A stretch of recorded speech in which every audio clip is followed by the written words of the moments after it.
Let's get to this goofy little film review, Bryan Broaddus. And we are back, ladies and gentlemen, man. I know y'all not excited to see us, man. But we happy to see y'all. We glad y'all still coming to school, man. We glad you coming to class. Bryan, I said this today on Bleacher Report.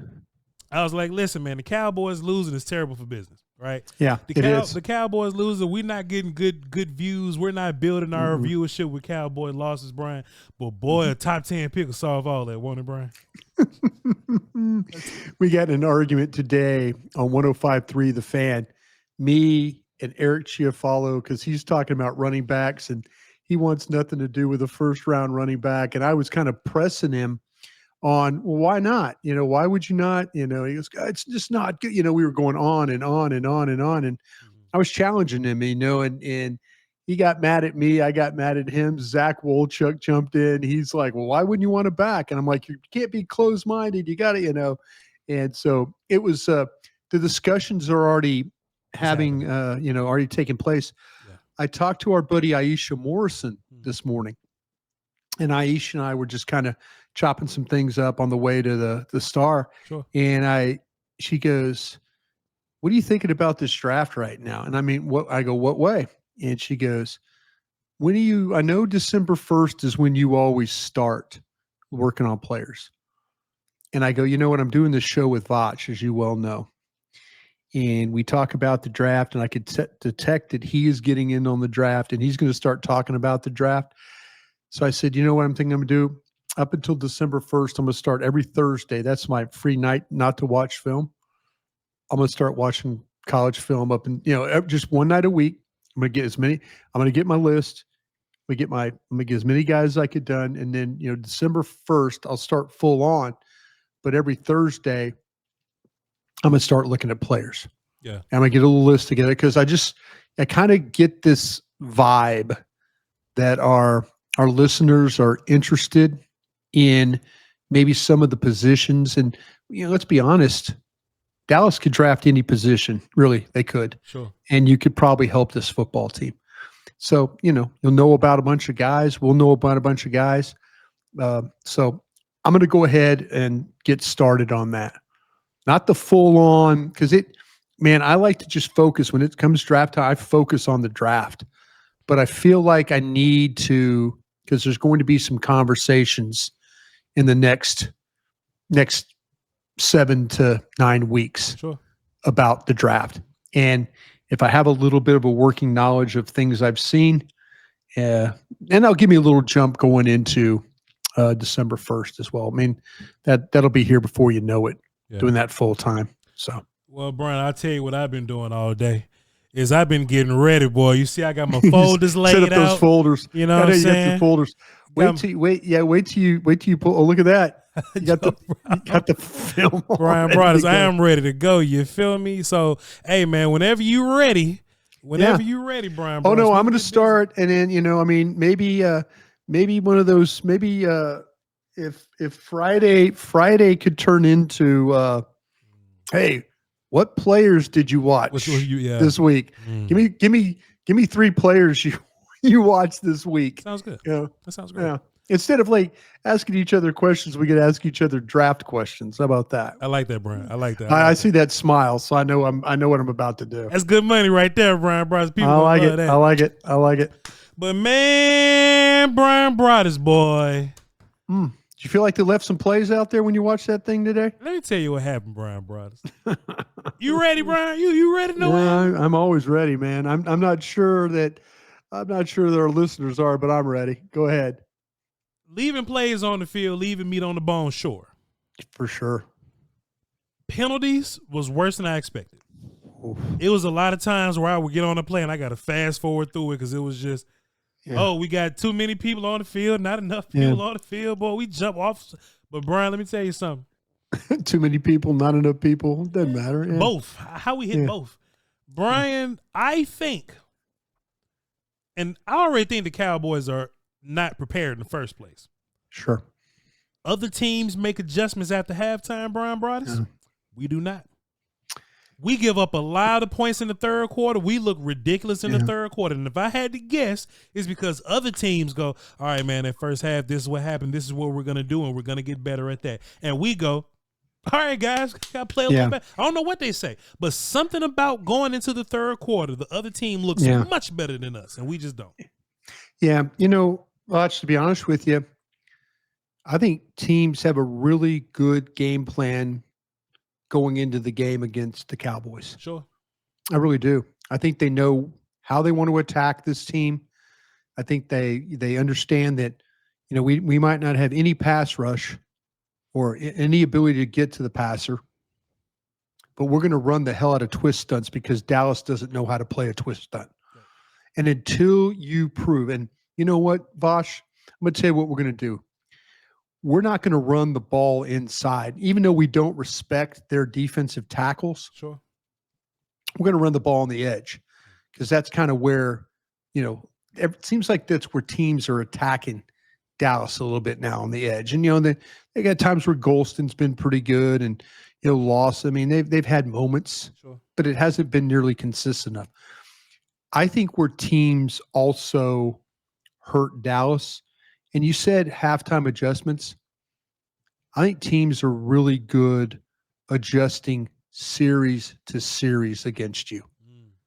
And I don't think you're very good at doing that back. I don't. Yeah. I don't see something like, oh wow, they got us. That whole thing that we were just talking about, the twist stunt stuff. Never really adjusted back to that. Never got any, never said, hey, let's stop manning these twists and let's start, bumping to bump, bump them down. Sure. And I just, I think that I just feel like the teams, when they come into this game, they have a really good idea of how they want to, hey, listen, they got this young kid, Carson, out there. Yeah. He's a rookie. We liked him in the draft, but he's a rookie. He's coming off a shoulder. He might not want to tackle very much. Mm-hmm. He's just trying to kind of get his feel. He was kind of struggling a little bit before he got hurt. Let's just go after him and see what happens. Throwing the ball to the running back happens a lot too, Brian. 7-7. Yeah. Yep. Yeah. They know you don't tackle well. They get you on the edge and they attack certain players, and they do it offensively and they do it defensively.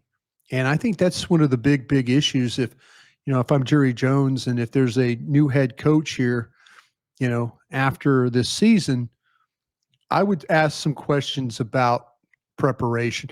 Even Mike McCarthy has admitted, and good for him, practice, GPS numbers are good, but sometimes the preparation, and you kind of wonder, this is a team that tries to do his best to have veteran days and give guys off, and they're still banged up. Yeah. They still are really, really banged up. And, that's injury that happens, but there's things that when you talk about preparation, when you talk about adjustments, halftime adjustments, I honestly think it's adjustments series to series against Dallas with a really good understanding of how we want to attack you before we even get the coin toss. Brian, I feel like we miss out on a lot of plays by just not paying attention to like small details. And it leads me to believe this preparation thing, this practice thing. Yeah. We're not a team that focuses on the details very well. Yeah. I remember listening to your O-line coach when he was a San Fran guy, and he was really big on details, right? And I'm looking at my offensive. Brian, how many times have you been watching your offensive line and they go, okay, well, this half blocking outside zone, but this half down blocking? Like, it just seems like both sides don't come together all the time, right? Yeah. Or the first drive, we're throwing the little dump off screen, little thing to Rico Dowdle, and Zach gets a little too wide, right? Maybe if Zach is a little more inside, he can make that block on the linebacker. It's the small detail. And you said something that just kind of put it in my brain.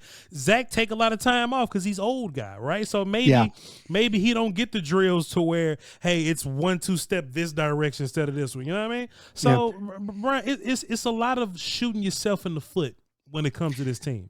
And something that I about lost my mind on in that game yesterday, and we didn't talk about it last night in our post, but it's something that when you watch the tape today, there was an opportunity for Dallas to get the ball on the Atlanta 20-yard line on a play that it would have been a football intelligence play. It would have been an awareness play. Cousins is going to swing the ball to Bijan Robinson going left. And it's going to be ruled a fumble. You know why it was ruled a fumble? Backwards pass. Okay. Bijan Robinson is fumbling the ball, kicking it around. Ball ends up between his legs on the ground. There's no chance in hell. And Malik Hooker's standing right there. And instead of immediately diving in there and getting that football, he waits around and then kind of falls on. And then by that time, Bijan's got the ball. Where the ball is on the ground, basically between his ankles as he's sitting on the ground. Ball sitting right there with Cowboy defenders there. How about some football awareness? How about some football intelligence? Sure. How about some, hey, that's a damn lateral. And even if you don't know if it's a lateral or not, go get the ball. You see it on the ground? Sure. Go get the ball. Make those officials have to make a call. The ruling on the field was it was a backwards pass, fumbled by the Falcons, Dallas's ball on the 20-yard line. You know, I mean, I'm sure you're trying to pull up the play right now and find the play. Yeah. But it's to your point.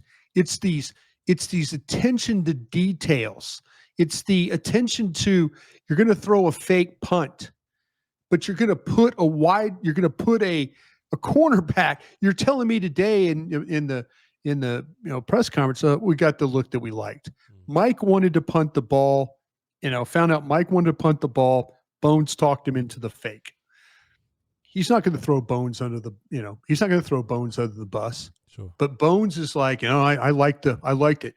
I don't know how you could have a 6'3" receiver on the other side of the field as your gunner, who is a receiver on your team.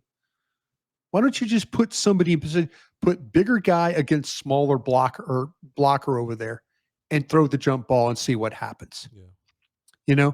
And to me, this is just attention to detail that, the little things, lining up, just pre-snap penalties, 12 men in the huddle. You watch what happens on that play.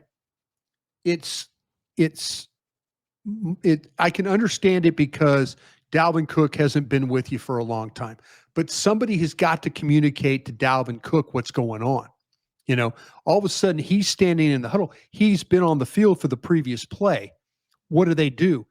They run Schoonmaker and Span Ford and Lipke onto the field, take all the receivers off and leave CD in the backfield. Now all of a sudden you've got 12 men in the huddle. Did anybody convey that to Cook that, hey, you're coming off? Dallas is going to try and run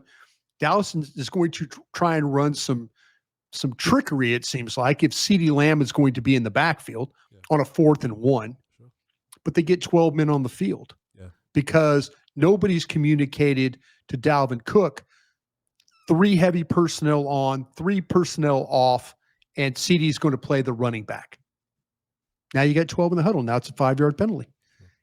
See, to me, that's just attention to detail. That is preparation. That is, there's coaches all around the country, even in college. This Dan Lanning in Oregon, he lines up in a punt formation to draw where he gets a blocker right over the top of his center on the punt team, thinking it's going to be a fake.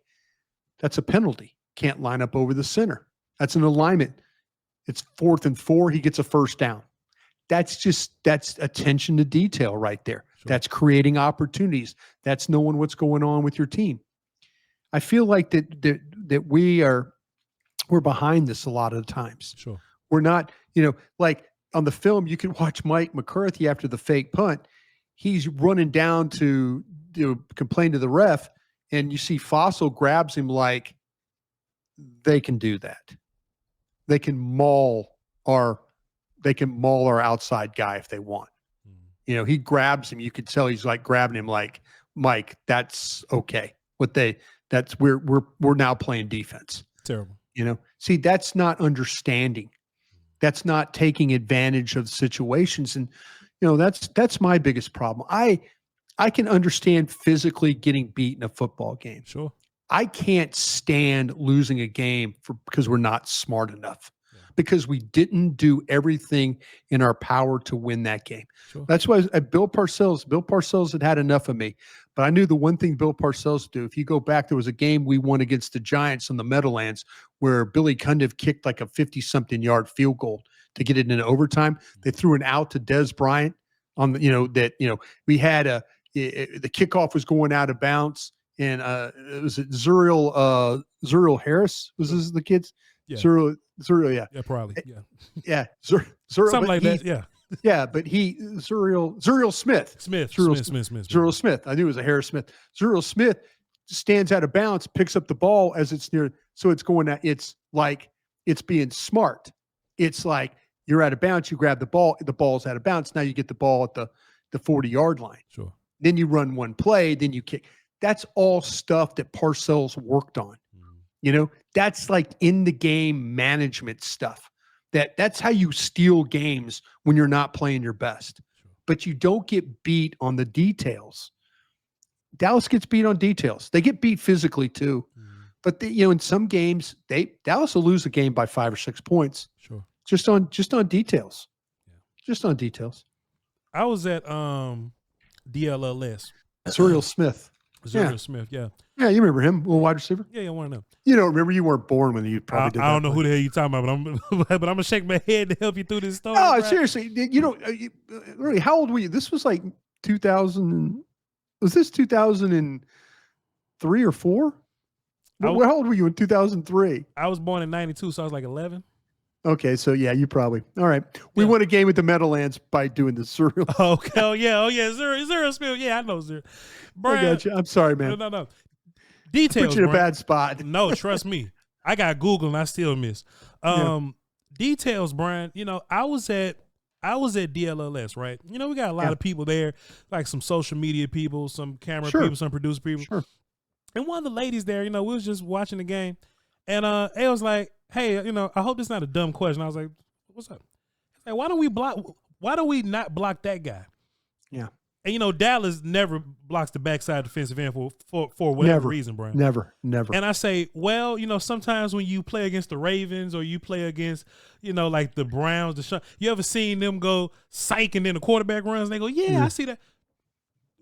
That's them not blocking that dude. And they go, so why don't we do that?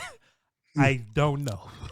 It's a good question, ma'am. It's small details, Brian. Like, hey, man, we want Jalen Tolbert or like one of the tight ends or something, right, to block somebody that they're not leveraged to block very well. You know what I'm saying? Like somebody like we're running to the left. Oh no, yeah. Play with width and then block an inside guy. Block, yeah. Thank you. Right. Yeah. We don't. Why are we doing stuff like that, Bryan Broaddus? And I'm honestly over it. I am over it. I'm over it. And I am campaigning for Mike McCarthy. I know you campaign for a lot of coaches to lose their job as a radio guy, Bryan Broaddus. This is my first time where I'm loudly campaigning. This is enough. Nobody is ever happy when you do that because it affects other people. Mike got his money though, Bryan Broaddus. Mike gonna get his money. Regardless. Yeah, but they'll say the other people are involved too. And I made it personal. I've said this before on our program. I've made it personal with Jason Garrett. I really did. And then, but it affected a lot of people. Well, there's a lot of people that got to stay that were worried that if Jason Garrett lost his job, that they were going to get fired along with him. And so I had a lot of the old side eye, working there at the Star. Yeah. But hey, listen, Mike McCarthy, you're directly responsible for how this team plays on a weekly basis. The practice, the way you manage games, the way you put players in position to make plays, it's that's a coach's responsibility. And if you fail at those things, then you're not going to have success. And we're kind of seeing that right now. Sure. We're seeing Dallas lose games by being blown out. We're seeing them lose games because of some attention to detail problems.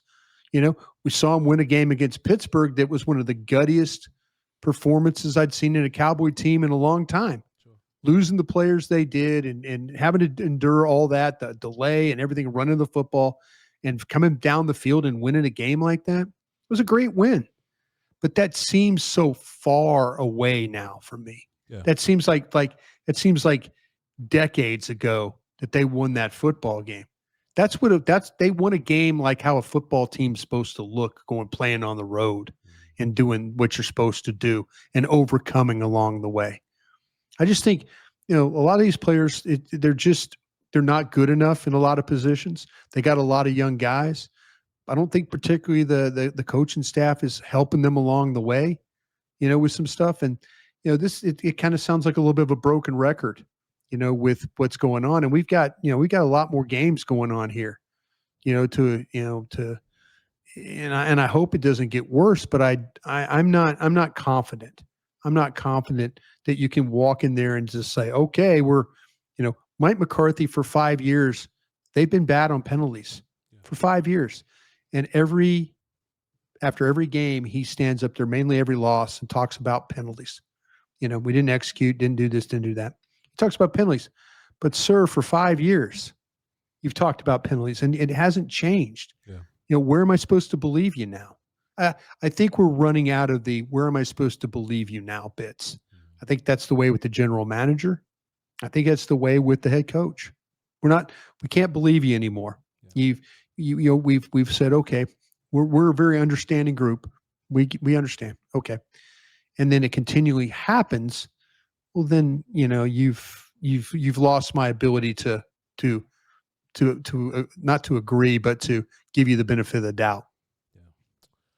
So now what, Bryan Broaddus? We just do this another week. Your quarterback is hurt now, and me personally, I talked about playing Trey Lance, and I play Trey Lance with the thought, and this is my thought, because people say, well, you got to tank the season. Dallas can naturally lose games. Sure. The way they plan, they can naturally lose games. They don't need to tank.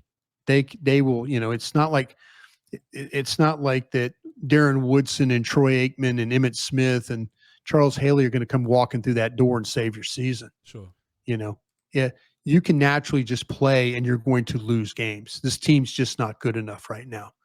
Yeah. And so I would play Trey Lance. And the reason why I would play Trey Lance, my hope is that somebody would see that Trey Lance has some success, and maybe they sign him to a big contract and you get a big compensatory pick out of it. Sure. That would be my hope. I don't want to lose Trey Lance. I paid a fourth for Trey Lance. If I could recoup something for that. Yeah. But what if he plays well? What if he were to get an opportunity and the team somehow went 2-1 or something like that? I'm just saying. Sure. All of a sudden someone's like, damn, maybe Trey Lance does have something to his game. Mm-hmm. And all of a sudden then he goes off and you get a nice compensatory pick for that. That's my reason for playing Trey Lance. You play Trey Lance. Yeah. The possibility is you're not going to have much success. I mean, he has won a game. Sure. Too, but I'm kind of to that point of like, I just do it just to see. I want to do it. I understand what Cooper Rush is. Now, there's Cowboy fans out there that still believe and still have hope. And God bless you. Really, God bless you if that's the case. But, and you want to play Cooper Rush because Cooper Rush was 5-1. That's what Mike McCarthy was selling today. He was selling, hey, we're comfortable. Cooper Rush, the locker room respects him. They like him. He's going to prepare. There's a lot of positive things about, Cooper Rush, but the ceiling is only so much. If Cooper Rush, goes out there and dacks out 3 games and they win 3 games, wow, that'd be pretty, but we've seen it before from Cooper Rush. Hell, he had Philadelphia on the ropes, had a couple of turnovers there in Philly. That's the only game he lost. Sure. So if you're a Cowboy fan with hope, you do want to see Cooper Rush play because that's your best hope to win games. Trey Lance, that's a little bit of a wild card. It might be some crazy football out there, but maybe, maybe you kind of, maybe you get somebody that kind of figures him out and figures out like, wow, this, having him would be pretty damn good, and he gets a nice deal, and then you get a good compensatory pick at. That's the selfish side of me right there. How about this though, Brian? This is another option that you didn't mention. Like Trey Lance is like what, 23 or something like that? Yeah, he's young. Yeah. Would you, if your last name was Jones, would you just re-sign him and like give him like Cooper Rush's money or something like that? I think Cooper Rush is not making a whole lot of money for you, but right. See, that's what I'm saying. I would play him. I would play him with the interest of trying to re-sign him, but sure, you know damn good and well that now maybe after 2 years, maybe I don't know how long you could sign Trey Lance for. Is it a one year deal, 2 year deal? I don't know how long you could sign him. Maybe sign him to like a 4 year. I don't even know what like backup quarterbacks even make. Yeah, no, it's the money's been good for backup quarterbacks here, especially ones that are capable. Like Cooper Rush should have made pretty good money. I don't think he makes great money for a backup. Sure. But he deserves money. Hey, this just popped in my head, and Please. It's completely changing the subject. Please. I was asked this question. I'm going to ask you this question. Will Greer, where is he? You right, Brian. I agree. Let's go. Will Greer. Yeah, Will Greer or Ben DiNucci, somebody like that. I was asked this question. I wanted to ask you, sure. And it's just the thought. It's just a thought. What do you think you could get draft compensation wise for your kicker? I don't think that's a real life thing. I think just as easy as we went to Home Depot to find him, I think somebody else is going to be like, we can go to Home Depot to find another one. You think so? Yeah, I mean, a team that doesn't, and this is just my discussion. And look, Brian, this is the best. We don't even try to kick the 70 yard. It's like, yeah, he can kick them, but we. That's what I'm saying, though, bro. If you're a team, a third, and maybe? you're in third, did you say third round? Third, fourth, maybe something like that. I even said a second. How about this? Would you give up a second for a 70-yard kicking kicker? Yeah, I absolutely would. I probably would. See, and this is why I would do it. If I was a team that, say I was, now, okay, this is a little bit different. If you're a team that is competing, winning, and you're maybe a kicker away. Yeah, you're the, and just for example, what if you were pick somebody. The Ravens and Justin Tucker's looking old and he's out for the season or something, and you're a kicker away. Detroit likes their kicker. Sure. What if you're Green Bay? Sure. What if you're Green Bay? Now, the problem with this is I've spent 5 years of my life living in Green Bay. Kicking in that is a whole different ball of wax. Sure. But if you're one of these teams, what if you're Pittsburgh? Well, they've got Chris Boswell. I'm just, you know what I'm saying, though. If you're a winning team, you're a 6-2 team. If you're a winning team, but your kicking situation is shaky. Sure. Your kicking situation. Now, let's be honest too. Guess who his agent is? Todd France. Yeah. Todd France will hold you hostage. He will hold you hostage in a heartbeat. Yeah. And so, to me, that's already scaring the hell out of me. Yeah. But if I was a team, if I was a general manager of a team, and the only thing that I was worried about was my kicking situation, sure, I'd call Dallas. If your last name was Jones, do you pay Brandon Aubrey $6 million in 4 years? Or 3 years or whatever? And that son of a gun, every time you get to midfield, he makes them. He makes them. He might miss one weird one, but he make most of them, bro. He makes most of those kicks, and he's done it now for a couple of years. Yeah. You know what I'm saying? So if you're one of those, if you worry about a kicker falling off but if I was a team, that's a move where that's a move where like the team, like the Steelers I mentioned, sure, Kansas City, Baltimore, hell, Sean Payton. Imagine that kid kicking. Imagine that kid kicking in thin air in Denver. Sure. Mm, yeah. You know what I'm saying? But honestly, Brian, I would rather go find Kai Forbath and just kick 30s than how happy was Buffalo? How happy was Buffalo that Bass, their kicker, made a 61-yarder. They Like were he'd had a rough game, and he makes a 61, and they're acting like it's a damn miracle. And Brian, we line this. up at 61 yards. Here's Brandon Aubrey. It's just like a chip shot. Brian, think about 61 yards. Think about the Bengals when they went on their run to the bowl or whatever. Yeah, it was on the back of the leg of Evan McPherson, and he was making a bunch of field goals, like 2 or 3 important field goals every game, and they lost the Super Bowl. But they went there because of that. So yeah, but I mean,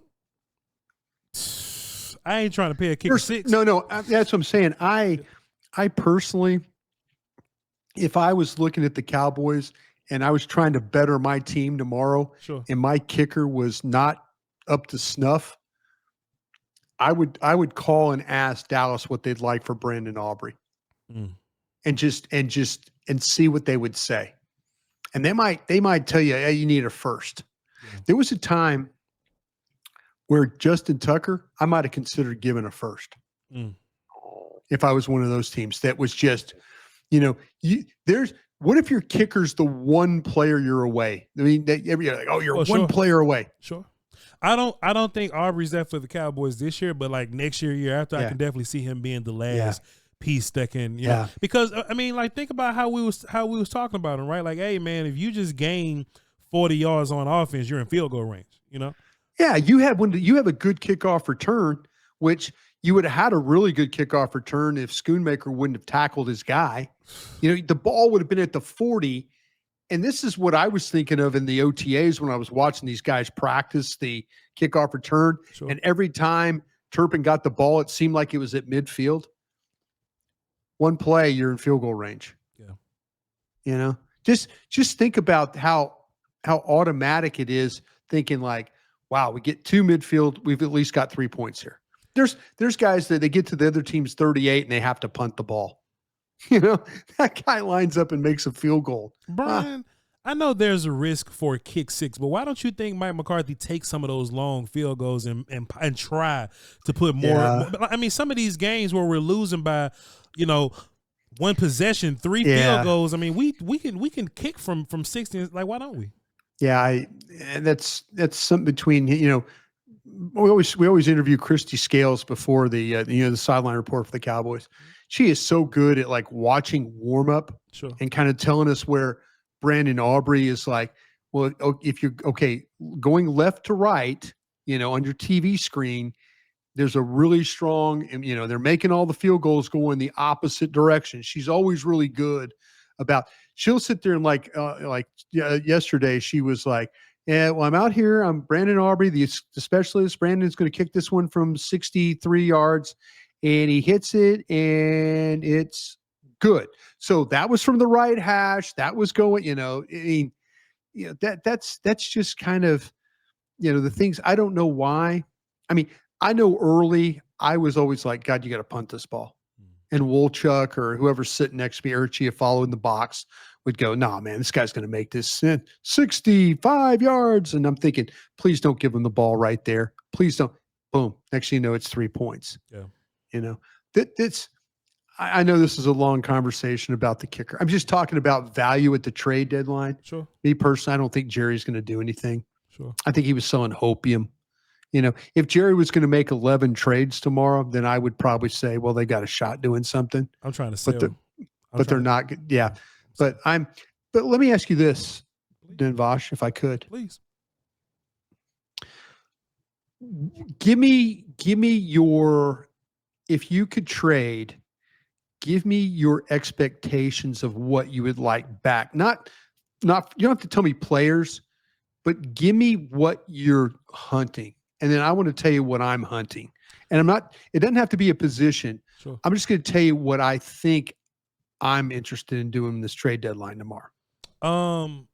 It's a couple of ways you can look at it. I talked about this earlier. You could either get a couple of solid dudes and use some of your comp picks or whatever, move those 5s. I also presented the idea to my audience, right? We may be losing now. Yeah. But that's not stopping you from sending a second to get like a Jeffrey Simmons type dude. Yeah, sure. Sign him and we'll have a Jeffrey Simmons next year. You know what I'm saying? So I think it's kind of two ways to look at it. You see teams all the time. I mean, Carolina traded their wide receiver to the Ravens. They still got the same number of picks. They just swap picks. So pick swap. Yeah, up and down. Yeah. So if the Cowboys are into keeping picks, hey, swapping picks is an option for you. So I wouldn't be trying to make any moves. I'm just trying to just get through this season. No, we're just playing the game. Yeah. I mean, we're just talking. We're not. I mean, yeah. If I could do something, I would go try to find a legit dude for next year, or I would just use some of those fives that probably aren't going to, in high likelihood, turn into a player I could use, and I'm gonna go find somebody that I think can play and possibly have them for next year too. This is my theory on this trading stuff. Sure. If I'm going to be a seller, I don't want a bag of balls and a ham sandwich. Deron Bland, Oso Digizua. Yeah. I'm not moving Tyler Smith, but maybe you can get a one for Tyler Smith. Sure. No, I mean, that's what I'm saying.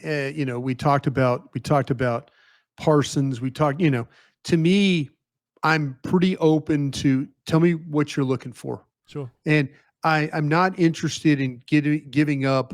I'm not interested in giving up somebody for a 7th round pick in 2028. Sure. If we're going to really do this, let's really do this. Yeah. Let's really, we're really not going anywhere right now. It doesn't. Even with your guys coming back, it'll probably be too late. Look what's happened. The Commanders are playing really, really well. Look like they're going to win this division. Philadelphia's going to have a say in that. That's going to be a battle. Those teams look like they're on their way. People say, well, damn, bros, Philadelphia was 10-1 and fell apart. Okay, I'll get it. But the way the schedule plays out for the Commanders, it looks pretty favorable for them. Sure. So I'm thinking you're going to have to win the division to get into this, to get in this tournament. But if we're going to be sellers, let's sell. Jerry Jones doesn't have a great history. I don't even know. I need to look this up. When's the last time Jerry traded a player to somebody? I mean, you could say the Herschel Walker deal. I think that was really Jimmy Johnson, him and the GM at Minnesota. They're the ones that worked that, they're the ones who worked that deal out. So, when's the last time that Jerry Jones sent a player anywhere? So trading Kelvin Joseph doesn't count, right? Like a real player somewhere. Yeah, I mean, was Kelvin Joseph the last trade they did? We traded Kelvin Joseph for Noah Igbenogany. Okay, but that's Kelvin Joseph. There you go. That's okay. That answers my question because I couldn't even remember the trade. That answers my question. That was player for player. Is what that was. That was your guy for our guy. Okay. That answers my question. I was in my mind trying to when's the last time that they sent a player somewhere? Mm-hmm. Maybe there's others that I'm just, I couldn't, but that's a good one because I didn't remember that Kelvin Joseph and of course you didn't because it's Kelvin Joseph and Noah Igbenogany. But to your point, though, rarely do we see the Cowboys give away a player and we get a pick back for that player or something like that. To your point, it doesn't happen all the time for sure. Yeah. Okay. Well, but yeah, we did make a trade. I just couldn't think of the damn player. Of course you could. I was going to look it up and I'm like, God, it's got to be somebody. But yeah, that's the thing about it is if you're going to, I just don't think they're going to be buyers. I mean, I just don't see this as being one player away. We're not. I just don't. I just don't. So anyway, here we are. There are some people think that this Micah Parsons thing could be like a Herschel Walker type thing, but I think the league is like too smart to do that now. Yeah. In real life, what would you get back for Micah? Like a 1 and a 3 and a next year's 2 or something? Yeah, I think that to me, it's, we saw the Bears make the trade with the Raiders that one time. But Khalil Mack. Khalil Mack. I don't know if you would get that, but I wonder if you would get more now. The problem with Micah Parsons is if you trade for Micah Parsons, you not only have to give up the compensation, you got to pay him. You're going to have to pay him. And that's something, some teams will be willing to do that. A 1-3 and maybe a 1-3 and another 3, I think would be, it's, I don't think it's going to be the windfall that we've seen in the past, but Mike is a young player. Mike is in his prime. Yeah. That would be something that maybe somebody would think like, well, to me, like the Detroit Lions look like a team that's going to be pretty good for a long time. Sure. And if you took Micah Parsons and put him over there with Aiden Hutchinson, that might be worth it to the Lions. That might be worth it to the Lions because the Lions are thinking, you know what? I don't need the 29th overall pick. Yeah. Yeah. We are not going to find a player in this draft at 29, 30 that's better than Micah Parsons. Sure. They're just not going to do it. So I wonder, that to me, and they look like they're going to be good for a long time. Yeah. That's a well-built team that, it's got a handle on its situation pretty well. Sure. Must be nice, Bryan Broaddus, man. Hey, we gonna cover it regardless, Bryan. We're gonna talk about this team. Yeah. We'll do that. But we'll do that. I don't expect the Cowboys to do anything tomorrow at the I don't either. And I'd be interested if anybody called them and asked. But like I said, if I'm the Cowboys, they would probably move on from guys. If you're going to do the moving on, really move on. Really move on. Try and get some 4s. Try and get a 4 out of something. Try and get a 3 out of something. Yeah. Try and really do something. Don't go for a bag of balls and a ham sandwich. Yeah. Go for some real stuff if you can. Well, Bryan, we're going to start talking draft on Friday. So the Cowboys got 10 picks. So this already. Thursday, I got to watch. some guys. Yeah, just watch some guys. Hey, look, Friday. I could see Friday as being, hey, Fridays will be, who's the best guy you saw this week? Yeah. Who are the best guys you saw this week? Talk about 2 or 3 players or something like that. Sure we can. Yeah, okay. Sure we can. You know us, man. Hey, man, chat. We love y'all to pieces. Hey, if that's what y'all want to, if y'all want to turn Fridays into questions and draft, please go ahead. Yeah, no, absolutely, we can do that. But I just got to get on some of these players. I'm not going to have them all. But I'll start. I'm going to get a list. I'm going to get my top 100. I'm going to start and go down the list and get some guys, and we'll talk about them. Yeah, we'll talk about them. We'll do. Hey, please. A special guest tomorrow, don't you? You about to wrap this show up? Hey, I was just going to try to surprise the people. Hey, we can run it for the cardio. No, if you want to, just tease it out tomorrow if you want to. Tease it out. Hey, ladies and gentlemen, we got a special guest, man, coming through tomorrow. We try to have guests on Tuesdays. And, there's a lot of stuff, a lot of news, a lot of little things going on in Cowboy Nation. Bryan Broaddus is well tapped in, and he got us a special guest for tomorrow. I'm going to go ahead and say the name. We'll see you tomorrow, right? I'm going to go ahead tomorrow. Just tell him. You want to wait? Just let them tune in tomorrow and see who we got? We got Jane Slater from NFL Network coming in tomorrow, ladies and gentlemen. So she kicked off a lot of mess with the Zeke tweet. And look, Jane don't miss with the mess. She been right every time it's some good mess. So we're gonna have her in and we're gonna ask her some cool little questions. All right. So y'all please be sure to be on time tomorrow. Be prompt tomorrow because we're gonna give you a good show with NFL Network's Jane Slater. So y'all be sure to tap in. All right.